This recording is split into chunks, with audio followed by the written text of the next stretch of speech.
नमस्कार दोस्तों, मैं आपका दोस्त बजरंग प्रजापति एक बार फिर से आपके सामने उपस्थित हूं एक और ऐतिहासिक किस्सा लेकर। भारतीय इतिहास का जिक्र हो और युद्धों का जिक्र न हो तो यह भारतीय इतिहास के साथ बेईमानी होगी। कई सालों से हम आपको अपने चैनल पर युद्धों से संबंधित काफी सारी वीडियोस दिखाते आए हैं, कभी अफजल खान तो कभी चमकौर, पर आज से हम लोग एक बार फिर उन इतिहास को पलटने वाले हैं। आज के वीडियो से आपको पानीपत, जौहर और न जाने कितने प्रकार के युद्धों के बारे में बताने वाले हैं। तो अगर आपने अभी तक चैनल को सब्सक्राइब नहीं किया है तो अभी कर लीजिए, कहीं देर ना हो जाए।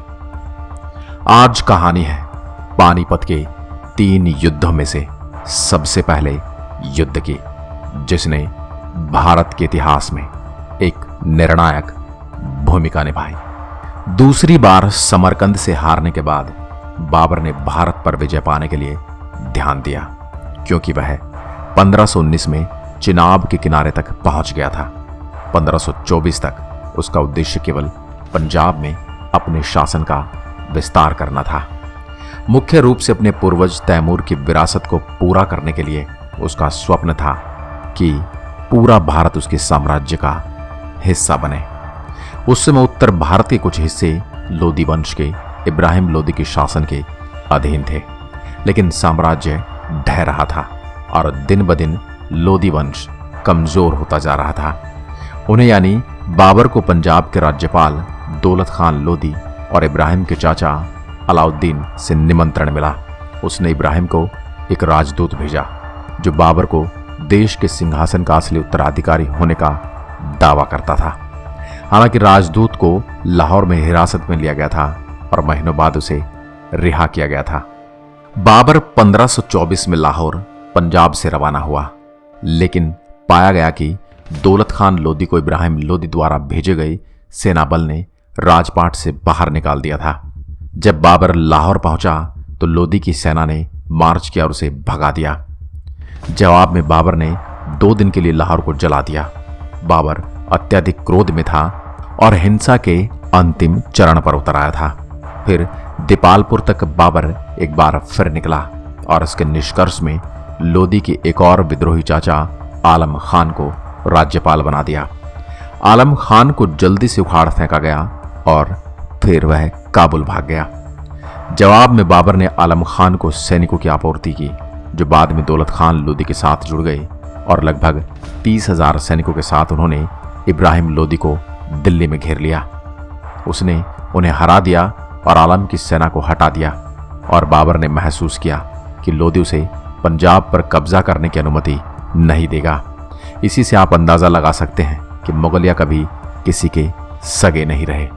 इब्राहिम की सेना के आकार के बारे में सुनकर बाबर ने पानीपत शहर के खिलाफ अपना दाहिने क्षेत्र के सेना बलों को सुरक्षित कर लिया, जबकि अपने बाएं ओर के सैनिक बलों को सुरक्षित करने के लिए उसने तुरंत ही पेड़ की शाखाओं से ढकी एक खाई की खुदाई की।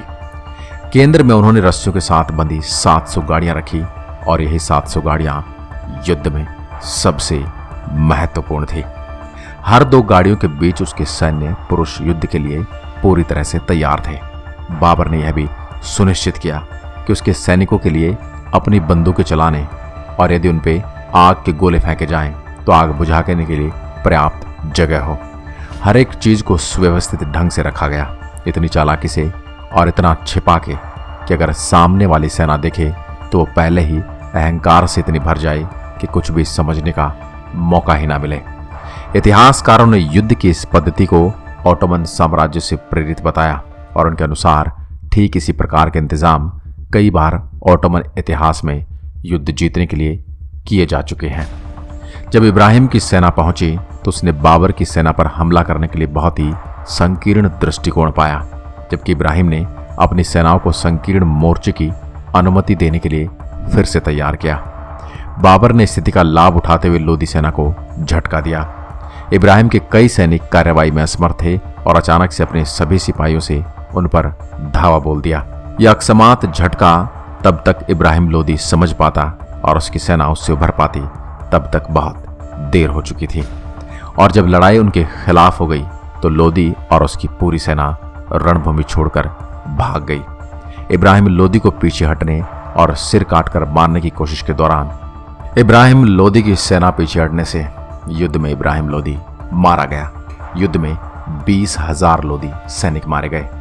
इसमें कोई दो राय नहीं कि बाबर ने इस युद्ध में सैन्य विद्या को बखूबी प्रदर्शित किया, बल्कि इस युद्ध में एक और ऐसा कारण था जिसके कारण बाबर ने इतनी बुरी तरह से इब्राहिम लोदी को धूल चटाई। और यकीन मानिए, वजह आपको हैरान कर देगी। तो वह वजह थी बाबर की सेना द्वारा इस्तेमाल किए गए आधुनिक शस्त्र, जैसे तोप और बंदूकें। बाबर की बंदूकें युद्ध में निर्णायक साबित हुई। इससे पहले क्योंकि इब्राहिम के पास किसी भी क्षेत्र में तोप नहीं थी, बल्कि इसलिए भी कि तोप की आवाज ने इब्राहिम के हाथियों को भयभीत कर दिया, जिससे वे अपने ही आदमियों को रोंदने लगे। अब बात करते हैं कि युद्ध के बाद क्या हुआ। इब्राहिम लोदी अपने 20,000 सैनिकों के साथ युद्ध के मैदान में मारा गया। पानीपत की लड़ाई सैन्य रूप से बाबर के लिए निर्णायक जीत थी। राजनीतिक रूप से इसने बाबर की नई और खतरनाक छवि बनाई और भारतीय उपमहाद्वीप के मध्य में लंबे समय तक चलने वाला मुगल साम्राज्य की स्थापना के एक नए चरण की शुरुआत की। तो दोस्तों, ये रहा पानीपत का पहला युद्ध। इससे आपने क्या सीखा, हमें नीचे कमेंट में बताएं। और अगर वीडियो पसंद आया हो तो लाइक का बटन क्लिक करें, बेल आइकन को दबाएं और चैनल पर जाकर इतिहास के किस्से में खो जाएं। जल्द मिलूंगा एक और ऐसे ही ऐतिहासिक वीडियो के साथ। तब तक के लिए नमस्कार, जय हिंद, जय भारत। अपना ख्याल रखें, मास्क लगाएं, हाथ बार बार धोते रहें। जय हिंद, जय भारत।